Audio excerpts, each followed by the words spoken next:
ever heard of burlap, the hose, or the midnight line? I hadn't heard of them until I was told by a bunch of teenage boys.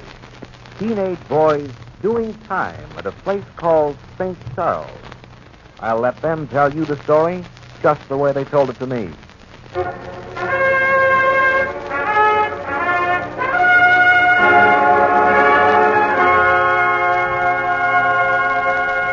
Station WBBM, in cooperation with the Chicago Bar Association, presents Report Uncensored, a new series of radio programs on juvenile delinquency in Chicago and Cook County.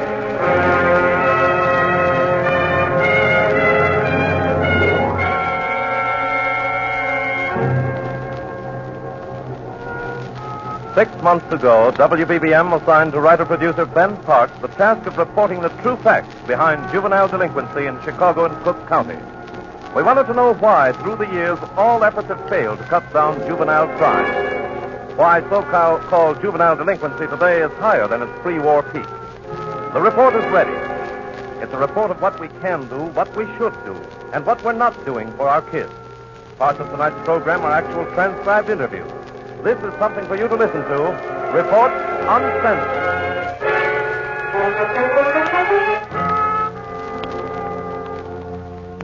Good evening.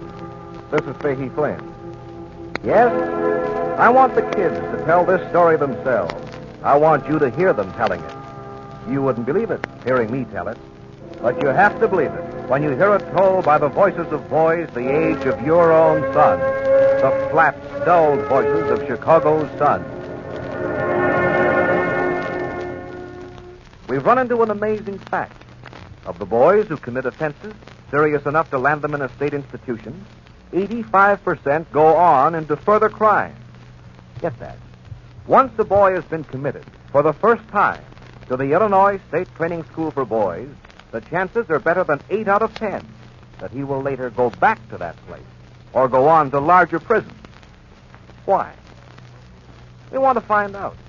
We make an appointment at the Illinois State Training School for Boys located near St. Charles. It's a bright spring day.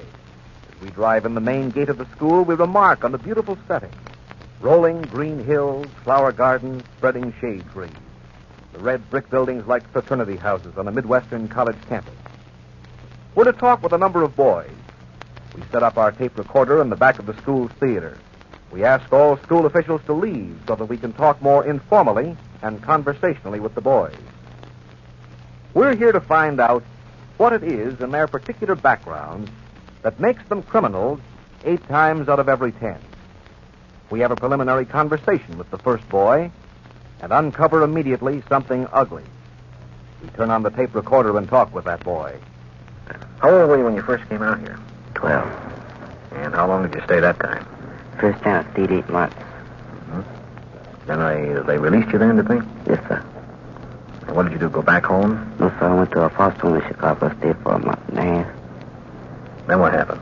I got back in trouble again, come back up here. So what kind of trouble that time? The car. What do you mean, car? Still in the car. How old were you when you first got into a scrape with the law? I was about 9.5 years old. Mm-hmm. What sort of difficulty did you get into?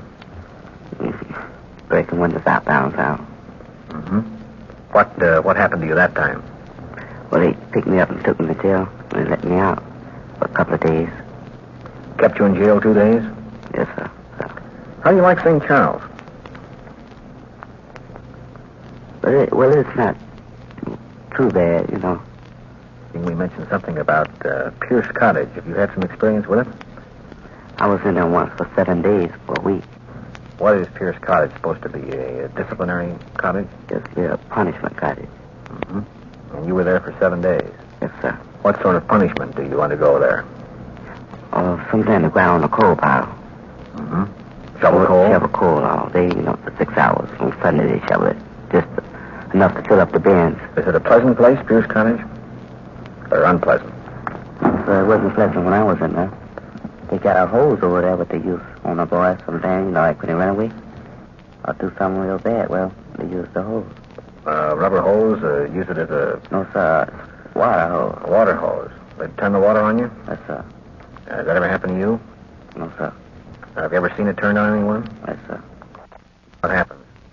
Just knock them up against the wall. Mm-hmm. Turn it on with quite a bit of force. Yes, sir. What happens to the fellas? It just knocks them down, is that all? No, it knocks the fella down. That's the water that's going on. Mm-hmm. Knocks, they usually get to a boy in a corner. Mm-hmm. You just knock them all up in the corner. Sometimes the boys turn black and blue. I do. Yes, sir. Water comes out with quite a bit of pressure. Yes, sir. What sort of attendants do they have over there? Are they young men, older men, or what? Well, they have some old men over there, and they have some young men over there. Are they pretty tough? Well, the old ones are. Usually, all the old ones are. Mm-hmm. And the ugly thing we've discovered is punishment. Harsh punishment. Now, if we've learned anything in the past few years about the treatment of juvenile delinquency, it's that kids in trouble have problems and needs. Problems and needs that got them into trouble. Problems and needs that should be found and treated in order to save those youngsters from further trouble. Punishment? Sure. The kind meted. Sure. The kind meted. Sure. Do it. St. Charles had a bad incident in 1941. The boy was killed. The school was completely reorganized from top to bottom as a result. The new emphasis was placed on careful, warm-hearted individual treatment. Yes? How long have you been out here at St. Charles? 9 months. You like it? No, sir. What don't you like about it? Well, the people. What don't you like about the people? Well, they like it. Is that right? Yes, sir. Have you been pushed around a little bit? Yes, sir. For what reasons? Well, one for just not doing my work well. What sort of work were you doing at the Well, I time? was sweeping the floor in the basement, and I think somebody threw some more dirt on the floor, and I didn't pick it up, and I got hit in the head for it, and then I couldn't. This was a guard, was it? Yes, sir.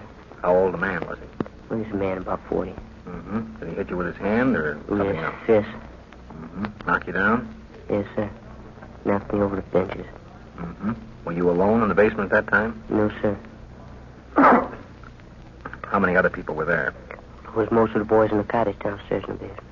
Were you the only one who was hit? Yes, sir. What did you do, get back up and go to work? Yes, sir. I got back up and finished my work. Mm-hmm. Then sit down on my box. Mm-hmm. Then what? Then sit down on my box. What, do you have a box you sit on? Yes, sir. You have a row of boxes in each basement that you keep your shoes in. That's where you sit. I see. Oh, when do you sit down there?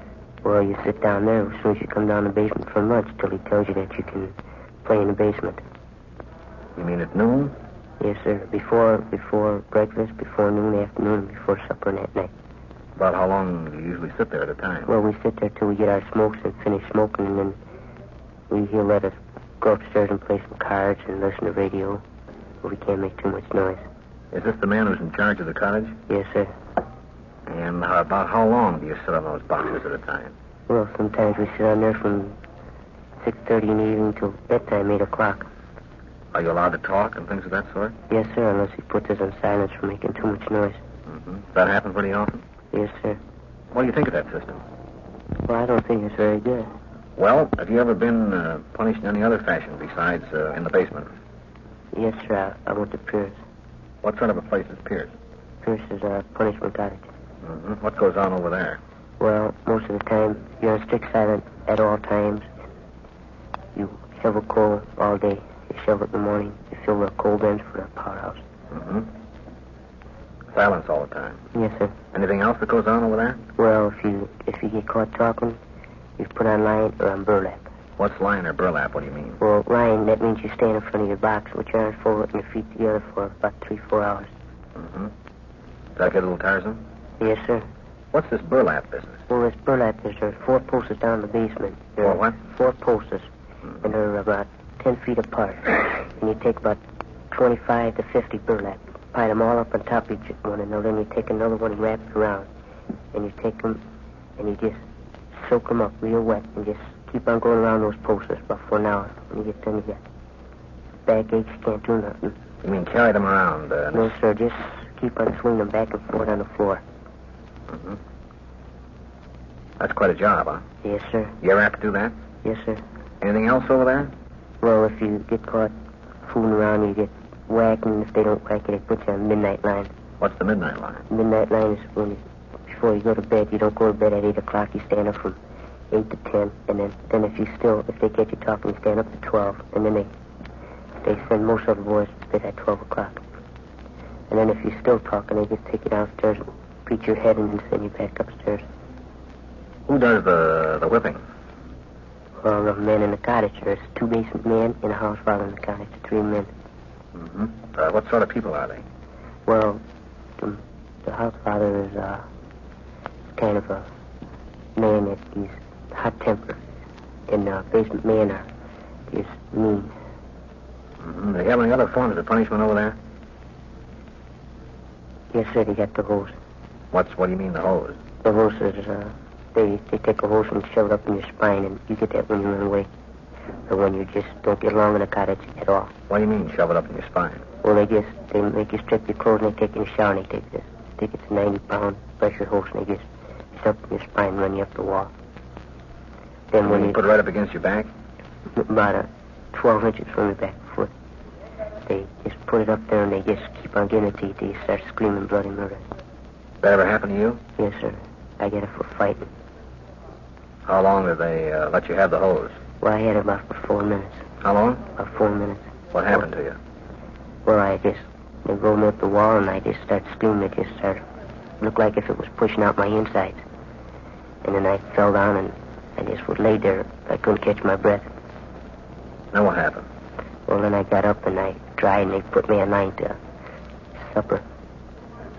Mm-hmm. Not a very pleasant place over there. No, sir. What would you say to young fellas about your age, or maybe a little younger on the outside, who might be thinking of getting into some scrapes? I tell them not to get in any scrapes, because when you come up there, you don't know when you're going to get out. I guess you're right there, huh? Yes, sir. Perhaps we need to look at the record. On Thursday afternoon, February 13th, 1941, 16-year-old James Williams, an inmate of St. Charles, was killed by 2 house officers of the institution. Immediately, the governor ordered an investigation.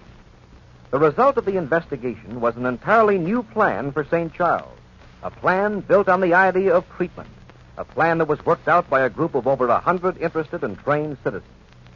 In reporting on the plan, the committee said, treatment calls for facts about the boy's emotional life, his fears, anxieties, hopes, and ambitions. Good treatment tries to get at the why, the reason for a boy's acting as he does. It calls for the marshaling of all possible resources, medical and psychiatric services, casework, the school, recreation facilities, and the like, all with the united aim of understanding and helping the individual boy. Well, that was the official plan for St. Charles in 1941. Evidently, no provision was made for the dark ages of 1947. What happened? Why has the institution slipped back into the old pattern of punishment and revenge?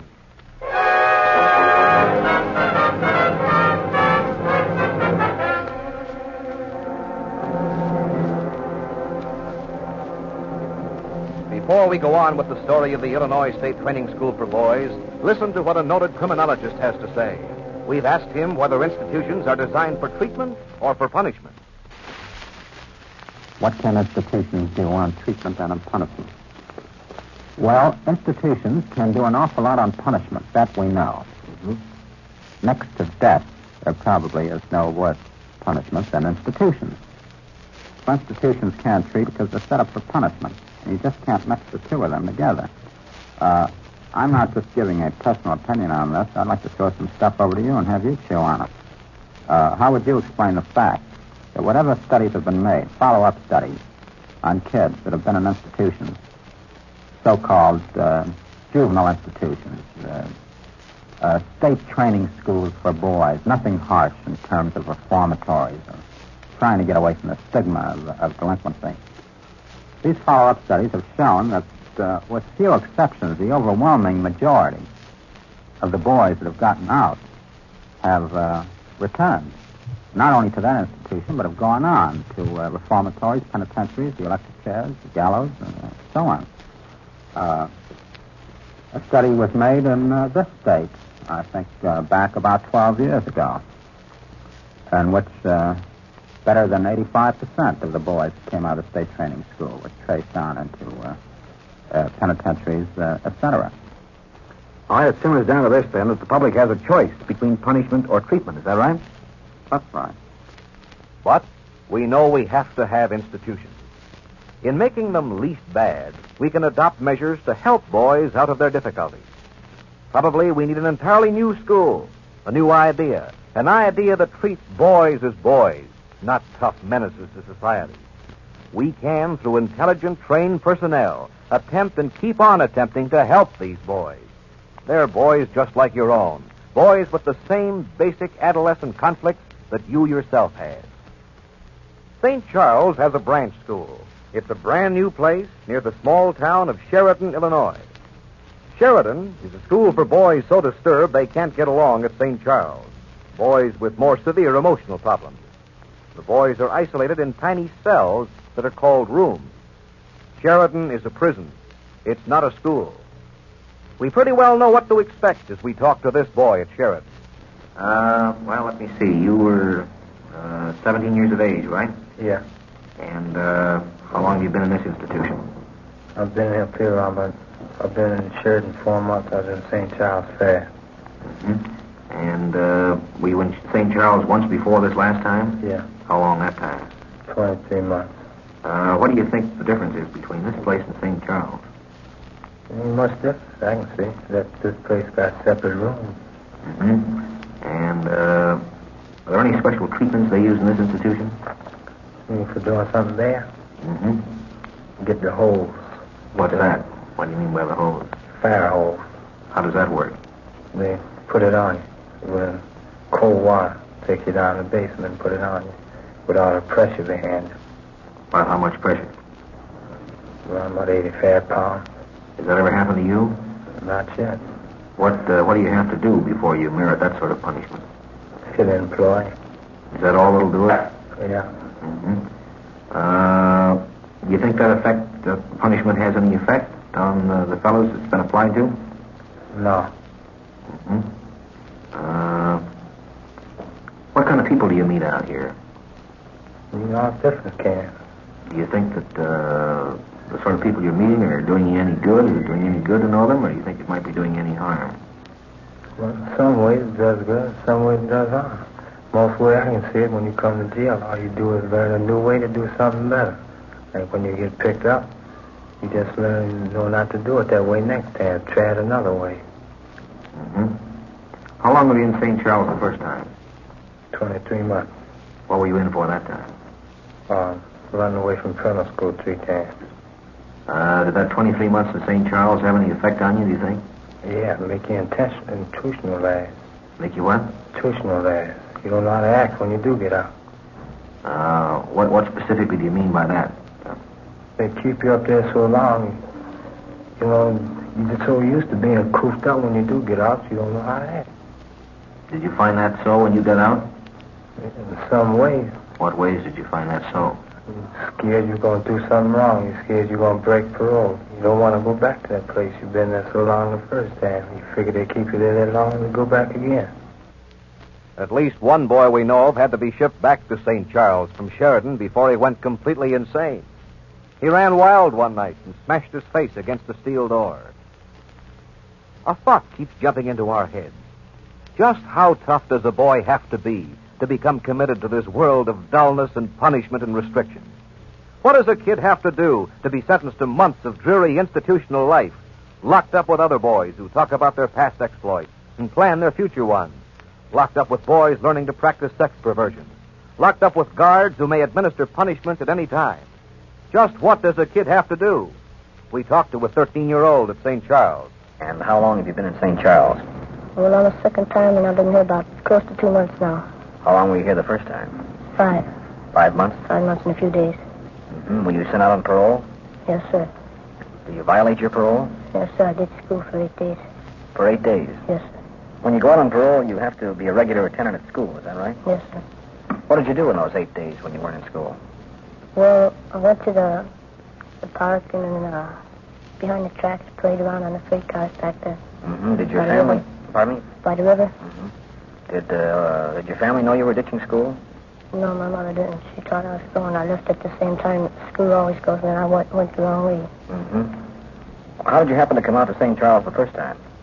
I ran away from home and did school for quite a while.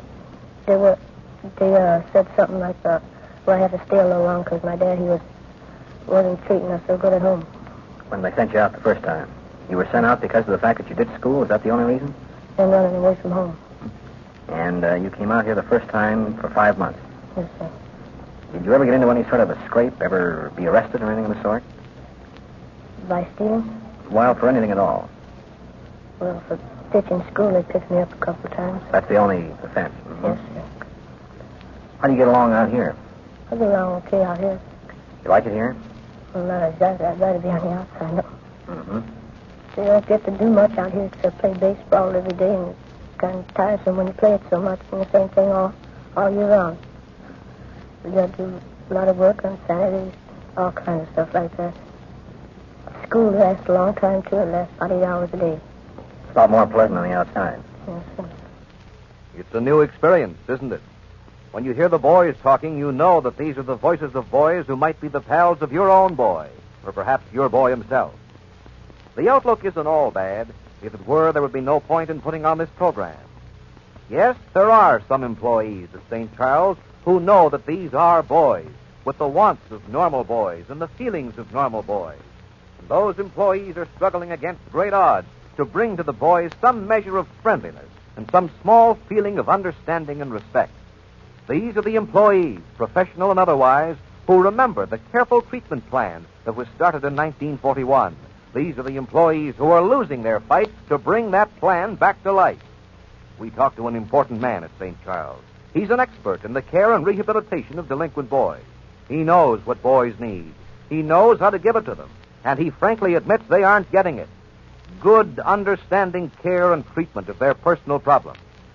He realizes better than anyone else that there are few boys at whom he can say, there is a boy on whom we've been able to spend some time. He's responded to good treatment, and he won't be coming back here. Well, unless the punishment idea is thrown out, the last traces of any hope for the enlightened plan of 1941 are about to vanish. That plan was in effect at St. Charles, and according to competent experts, was working under the supervision of the director who held the office just prior to the present director.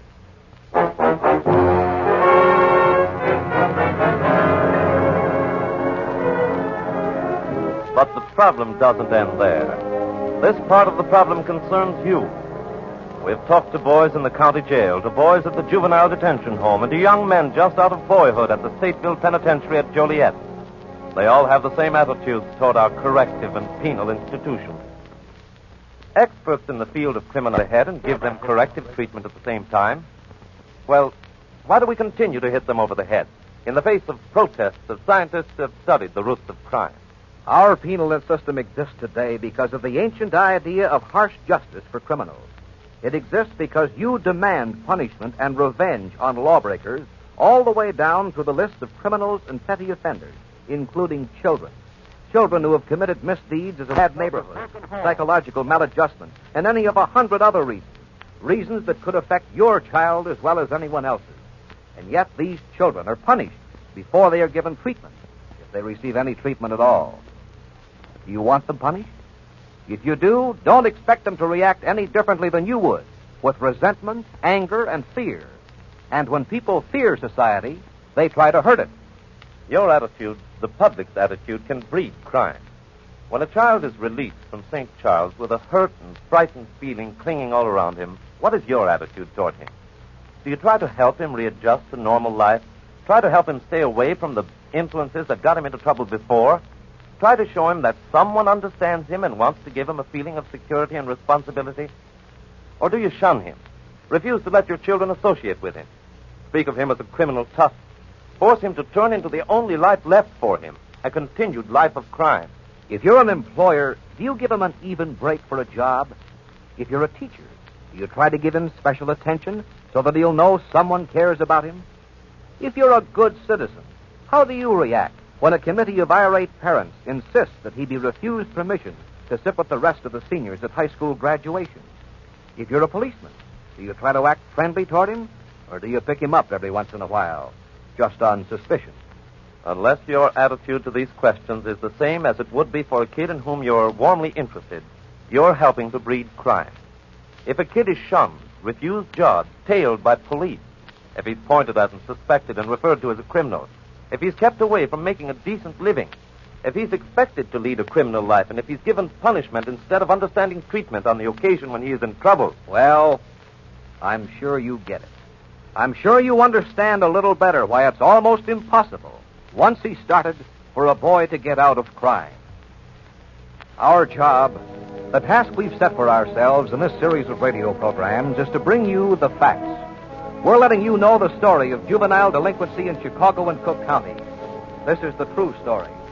If you think it's important enough to do something about it, we suggest you organize your family and your friends, your business associates and your club, your church and your PTA into listening groups, groups that can listen and learn today for action tomorrow. The more power to you. We'll continue bringing you the facts in Report Uncensored. For larger groups who desire more specific information aimed at the particular needs of your neighborhood, WBBM has organized a Speakers Bureau made up of outstanding authorities in the field of juvenile problems. Remember, no change will be made in handling the problem of juvenile delinquency unless you demand the change. Your organization can, through study and action, become a potent force in building a brighter tomorrow for Chicago's children. The job is up to you.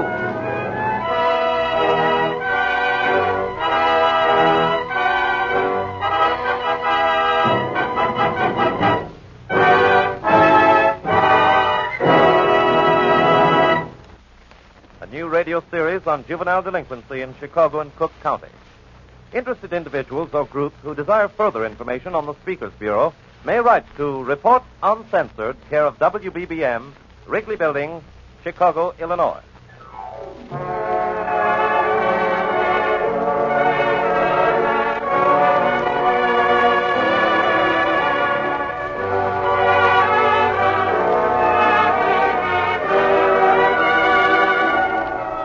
Tonight's program featured Fahey Flynn as narrator and included tape recordings and transcriptions. Next week, a story based on psychiatric problems. Original music for tonight's program was played by the WBBM Orchestra under the direction of Frank Smith. Report Uncensored is written and produced by Ben Park.